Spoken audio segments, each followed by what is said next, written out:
আমি সাংবাদিক আফসার আহমদ রূপক। আপনারা অনেকেই জানেন যে হবিগঞ্জ ২ বানিয়াচং আজমিরীগঞ্জ আসনে আমি স্বতন্ত্র এমপি প্রার্থী হয়েছি।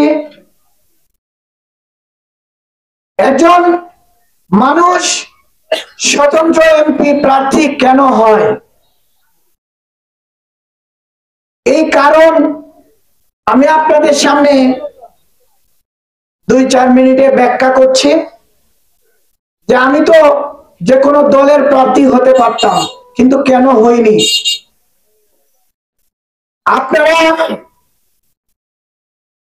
যারা এখানে প্রবীণ আছেন, আমার বাবার মতো বয়স, ওনারা দেখেছেন, যুবক ভাইয়েরাও দেখেছেন, ওনারা এত বয়স্ক স্বাধীনতার যুদ্ধের পর থেকে এই ৫৪ বছরে এই বানিয়াচং আজমিরীগঞ্জে অনেক বড় লোক, অনেক বড় দলের এমপি হয়েছেন, মন্ত্রী হয়েছেন, কিন্তু এই ৫৪ বছরে যখনই ইলেকশন হয়েছে, ইলেকশনের পরের দিন থেকে কতটুকু উপকার পেয়েছেন, আর ইলেকশনের আগে এই মন্ত্রী এমপি যারা হয়েছেন ইতিমধ্যে তারা কতটুকু বলে কি করবেন না করবেন, কি সহায়তা করবেন, অনেক কিছু বলা হয়।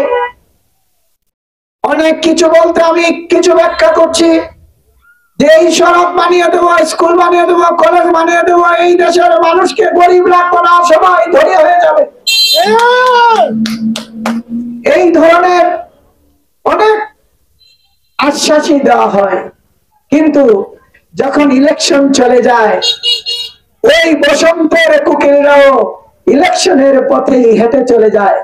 আমি বলেছি যারা ইতিমধ্যে এমপি হয়েছেন, মন্ত্রী হয়েছেন, তাদের কথা। এই দেশে এসে বলা হয় যে আমরা বড় দল, আমাদেরকে ভোট দেন, আমরা এই দেশের অনেক কিছু করে দেব।